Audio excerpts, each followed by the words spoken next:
राधे राधे मित्रों आप लोग राधा कृष्ण के अपकमिंग एपिसोड में देखेंगे कि राधा बलराम से कहती है चुटकी बजाना केवल कृष्ण को ही नहीं आता। तो बलराम कहता है किंतु ये सब हुआ कैसे। तो राधा कहती है उसके लिए मेरे साथ आना होगा आपको, आइए आपको सब दिखाता हूँ। फिर आप लोग आगे देखेंगे कि राधा चुटकी बजाती है और राधा कृष्ण और बलराम ब्रह्मदेव में आ जाती हैं। फिर राधा ब्रह्मदेव से कहती है ब्रह्मदेव केवल ये सिद्ध करने के लिए कि वृंदावन सर्वश्रेष्ठ स्थान नहीं है, आप वृंदावन से सभी गोपियों और सखियों को लुप्त कर दिए। ये भूल गए कि वृंदावन कृष्ण का हृदय है और कृष्ण के हृदय में मेरा प्रेम, इसलिए वृंदावन से कोई लुप्त नहीं हो सकता है। यदि एक बार आप मुझसे प्रेम से कह देते मैं स्वयं अपनी बात वापस ले लेती। तभी ब्रह्मदेव हाथ जोड़कर कहते हैं कितना मूर्ख था मैं जो इस सब को लीला समझ रहा था, जबकि वास्तव में मैं इस लीला का एक भाग था। मैंने जो सोचा, मैंने जो किया वो केवल एक स्वप्न था, एक अहंकार से भरा हुआ स्वप्न।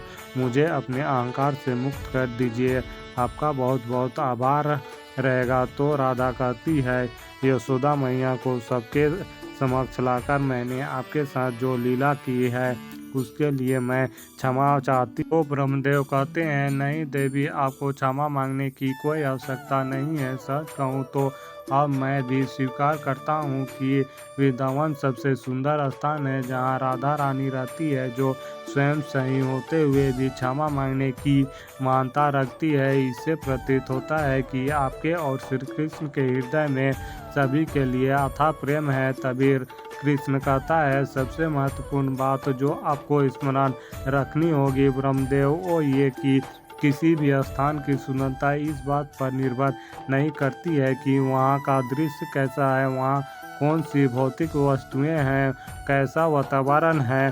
किसी भी स्थान की सुंदरता निर्भर करती है वहाँ के लोगों पर और उनके हृदय की सुंदरता पर। और वृंदावन मेरा हृदय है और मेरा हृदय में केवल राधे का प्रेम है और यही प्रेम है जो वृंदावन को इस ब्रह्मांड का सबसे अधिक सुंदर स्थान बनाता है। तो ब्रह्मदेव कहते हैं अब मुझे भली भांति ज्ञात हो गया है कि श्री कृष्ण ने क्यों कहा है कि वृंदावन उनका हृदय है, क्योंकि श्री कृष्ण के हृदय में राधा बसती है, प्रेम बसता है। और जहाँ राधा कृष्ण और उनका प्रेम बसता हो, इस पूरे ब्रह्मांड में उससे सुंदर स्थान और कोई हो ही नहीं सकता है। अब आप भी मेरे अहंकार को क्षमा करें।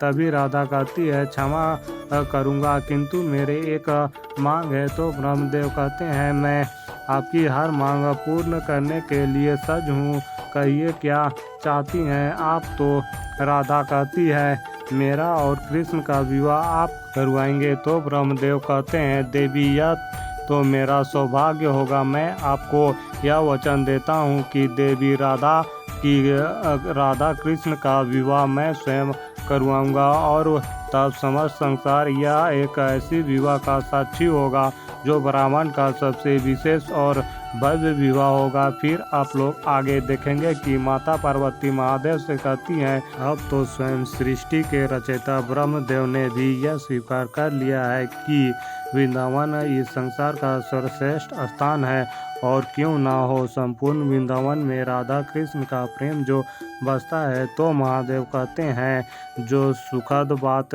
तो ये है कि ब्रह्मदेव को ये बात समझने के लिए मेरे आराध्य श्री कृष्ण और देवी राधा ने अपने प्रेम का और अपनी लीला का मार्ग ही चुना है और साथ ही संसार को एक बहुत बड़ी सीख भी दे दी, वो ये कि आप चाहे कितने भी बड़े और कितने भी महान क्यों ना हो, अतीत में अपने कितने ही श्रेष्ठ कार्य क्यों ना किए हो, पर यदि उन्हीं कर्मों के कारण आपके भीतर अहंकार जागृत हो गया हो तो वो आपको और आपके विवेक को भ्रष्ट करके रख देता है और साथ ही आपके तर्क क्षमता को भी नाश कर देता है। तो माता पार्वती कहती हैं सच कहा महादेव, आपने इस संसार को ये बताना आवश्यक है कि समस्या कितनी भी बड़ी और जटिल क्यों ना हो यदि उसका हल प्रेम से किया जाए तो आप समस्या को निदान के साथ साथ अनेकों के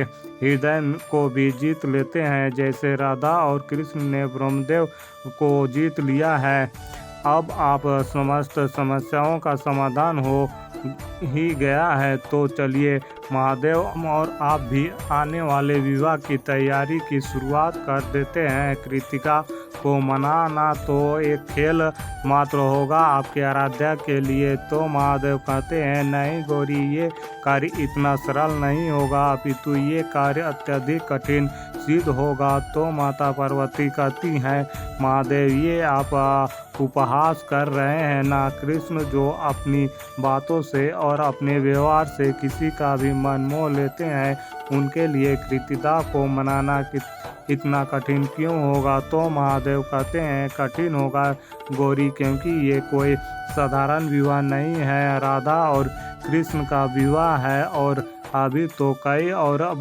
बाधाएं भी हैं जिन्हें पार करना शेष है। तो मित्रों, इस वीडियो में इतना ही। मित्रों, आप लोगों को आगे और भी बहुत कुछ देखने को मिलेगा।